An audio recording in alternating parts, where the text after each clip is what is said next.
Tatana sinivy nanagny fahasalamana ak de nisy azany hoe koa atao kory fa noho hoe ohatra zay dia andrivotra zao dia soka malefaka noho ny fitiavana sika mianakavy dia ny voninahitra fa gn'amy fa fahasalamana dia arotsaka ampady zay dia araky ny teny hoe toka sy miarahaba ho namany sosotra moa lasa sy manao voaloma namany tehitra fa agnareo zay atao hoe fa atao hoe am'izao toera zao dia taranaka dia lalao ary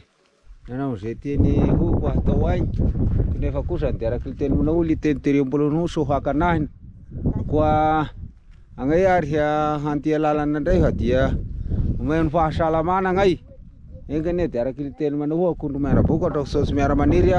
hanagny fahasalamana tondranay fahasalamana zay atao koa atao kory fa noho hoe talenta zay misy moa dia araky ny teny manao hoe nampagnanoana tety ihany sagnatria sa hoe ina fa tena hoe fahaserovana atao hoe nahatety fahazay indrindran-dranany hoe maha malagasy ny malagasy dia sa afakahy manasay fa dia sagnatria sa mandao dia araky ny teny manao koa atao koa sy raha tokantragno mahalagna vohitra amizareo na dia mba hamonjy tanàna indray zay gnaiky dia